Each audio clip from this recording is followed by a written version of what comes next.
I never thought I'd be one of those guys who catches his wife cheating on him, especially not in the most obvious way possible. Lisa and I had been together for almost 10 years. We got married young, right out of college, and for a long time everything seemed pretty solid. Or at least that's what I thought. But in the last few months I started noticing little things. She was more defensive than usual, hiding her phone more often, canceling plans last minute. Nothing concrete, just enough to make me suspicious. I'd ask her about it and she'd brush me off with her usual bitchy attitude, saying I was overthinking or being paranoid. Still, I tried to ignore the gut feeling gnawing at me, convincing myself it was just stress or work. But then, things got weirder. I'd come home from work and find her more tense, glued to her phone, texting like crazy. She'd snap at me if I looked over her shoulder or tried to see what she was doing. That's when I started paying more attention, just watching her from a distance, trying to catch something out of place. One afternoon, I happened to be coming back early from a meeting. I pulled into our driveway and noticed her car wasn't there, strange, because she usually was home by then. I looked around and saw her car parked a few houses down in front of one of the houses I didn't recognize. I chalked it up to a friend visiting or something. But then I saw her come out of that house, walk briskly to the car, and get in with a guy I'd never seen before. And here's the kicker. She was wearing tight clothing and they looked way too cozy.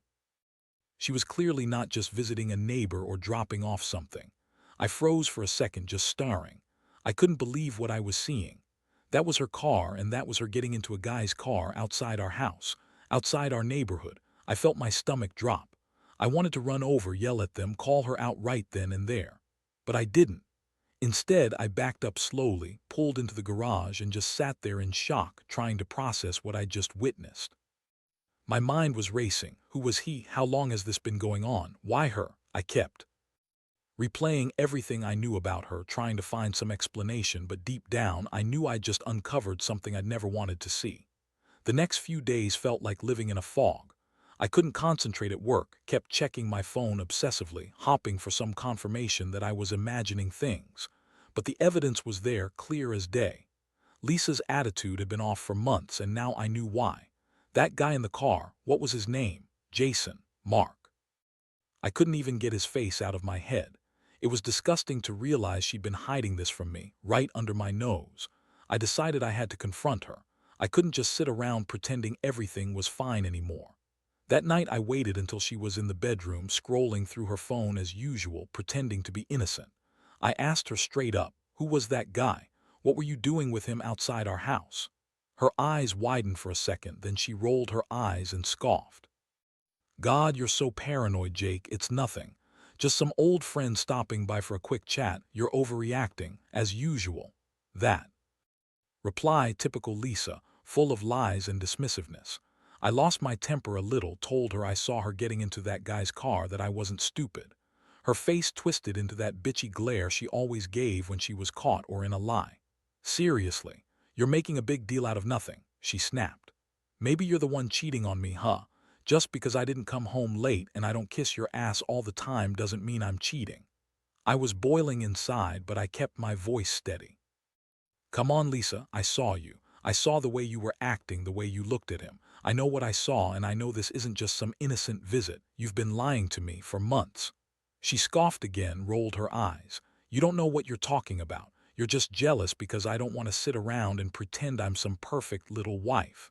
Maybe I needed some fun, huh? Maybe I was bored. Her words hit me like a punch to the gut.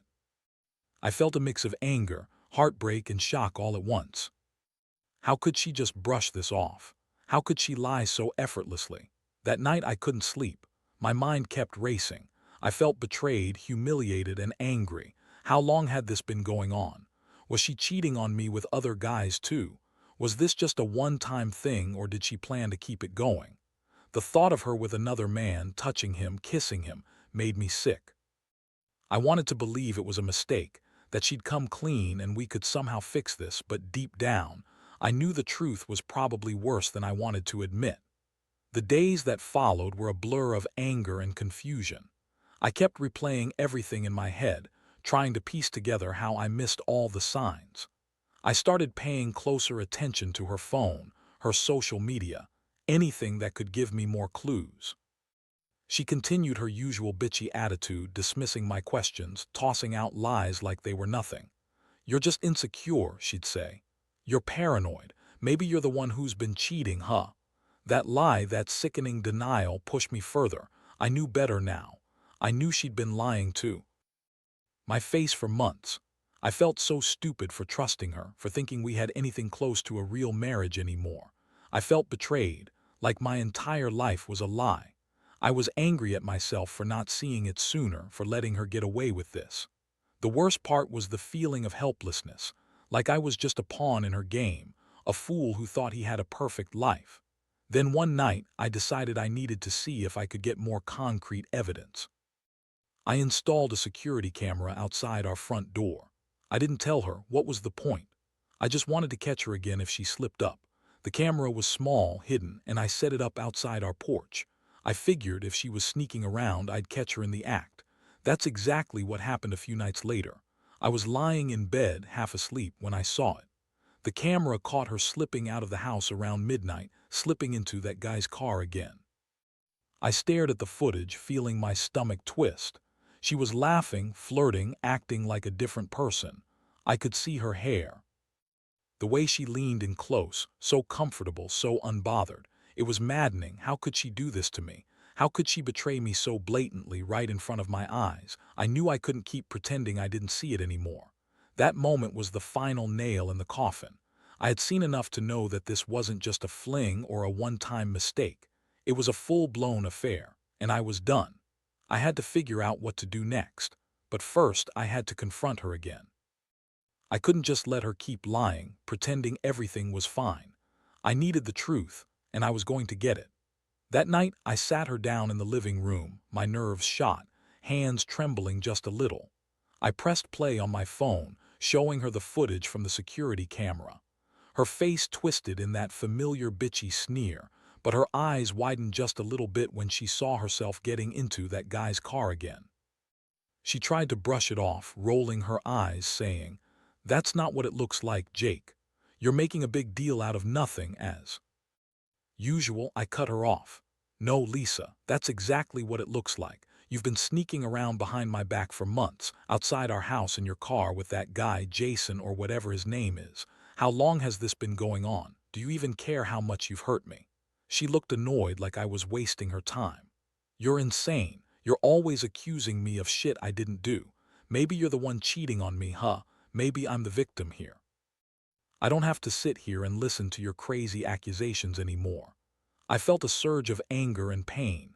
"That's bullshit, Lisa. I saw you. I saw how you look at him, how you act like some cheap whore. Do you even understand how much you've destroyed my trust? Do you even care that I've been living in this nightmare, thinking I was married to someone I could rely on?" She scoffed, crossing her arms. "You're just jealous because I don't kiss your ass anymore, and I don't want to be some perfect little wife you control. I needed some excitement, some change. Maybe I was bored, okay." I couldn't believe what I was hearing. That she'd throw it in my face like that, like it was all my fault, like I was the problem. I wanted to scream, to shake her, to make her see how much she'd hurt me, but I kept my voice steady. "So, you're saying you're just bored. That's why you cheated on me outside our house in broad daylight with a guy I didn't even know. That's your excuse." She rolled her eyes again, flipping her hair. "Whatever, Jake. If you're going to be like this, I don't even want to talk anymore. I don't owe you an explanation." That was when I decided I'd had enough.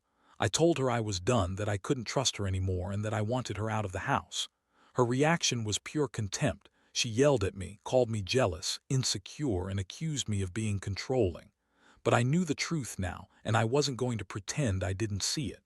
I wasn't going to let her lie her way out of it anymore. The aftermath of that night was a blur. I felt numb, like I'd been punched in the gut. I couldn't believe I'd been so blind, so stupid. How did I miss all the signs? How did I let her get away with this? I kept thinking about the trust we had, or what was left of it, and how she'd shattered it all. The worst part was knowing that this wasn't just about her cheating. This was about the fact that I'd been living a lie, and she'd made sure I knew it now. The days after I kicked her out were the hardest I've ever experienced. The house felt empty, colder somehow. even though I still had my memories. I kept going over everything in my mind, trying to understand how I missed the signs, how I let someone betray me so completely. I'd always thought I was a good judge of character, that I knew Lisa better than anyone. Turns out I was wrong. She was a master at hiding who she really was, bitchy, manipulative, and willing to lie to my face for months. I also couldn't shake the image of her in that car, laughing with him, so relaxed, so unbothered. It made me sick. I kept asking myself what I did wrong, why I wasn't enough, but deep down I knew it wasn't about me. It was about her being selfish, reckless, and utterly indifferent to how much she was hurting me. Still, part of me felt ashamed, wondering if I should have seen it coming, if I could have done something to stop her. The thing that really broke me was realizing how much I had trusted her. I thought we had a good life, a real partnership. But she had been sneaking around for months, sneaking behind my back, lying, manipulating, like I was some fool who wouldn't notice. The betrayal cut deep, and I had no idea how to pick up the pieces. I was angry at her, yes, but I was also angry at myself for not catching it sooner, for not seeing the signs earlier. I decided I needed some space, some time to think. I started going to the gym more often, trying to clear my head. I also reached out to a couple of friends, guys I trusted, for support. What really hurt was how she dismissed me, calling me insecure or crazy, like I was the problem. But I knew the truth now. I'd been nothing but honest and loyal, and she'd thrown all that away for some cheap thrill outside my house. That realization made me feel both angry and devastated. One thing I learned from all this: trust is fragile. It takes years to build, seconds to break, and forever to rebuild. I've come to accept that our marriage is over and I need to move on. But I won't forget what happened.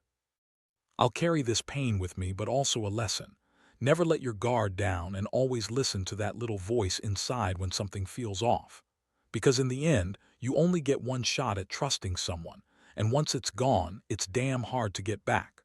Looking back now, I realize that this experience has changed me, maybe forever. I used to believe in love, in the idea of sticking it out through thick and thin. But after everything Lisa put me through, I see that sometimes people are just not who they pretend to be. Her lies, her deception, it all shattered the illusion I had of us. I thought I knew her. Turns out I never really did. What's worse is how I let her manipulate me into questioning my own judgment. For a while, I kept blaming myself, wondering what I did wrong. But now I understand. She was always the one playing games. I was just too blind to see it. That realization hurts more than anything. It's a bitter pill, knowing that someone you loved and trusted could betray you so completely, and that you never saw it coming. Still, I'm thankful I caught her before it went any further. I don't regret confronting her and seeing the truth with my own eyes. It forced me to face the reality of our marriage, and it's better to know now than to keep living in that false bubble. I've learned that honesty and trust are precious, fragile things, things that should never be taken for granted. Now, I'm slowly rebuilding my life. I've started therapy, focusing on healing the wounds and rediscovering who I am outside of that marriage. I know it'll take time, and I'll probably have moments of anger or sadness for a long while. But I also know I'll come out of this stronger. I've learned not to ignore my instincts, to trust myself more. And most importantly, I've learned that sometimes walking away is the only way to protect your own sanity. So my advice to anyone out there who might be going through something similar: listen to your gut. Don't dismiss your feelings or brush off the signs of betrayal. When someone shows you who they truly are, believe them. Because if you don't, it might cost you more than you think. And remember, you deserve honesty, loyalty, and respect. Never settle for less. Trust is sacred, and once it's broken, rebuilding it is a choice. You don't have to make that choice if it means losing yourself in the process.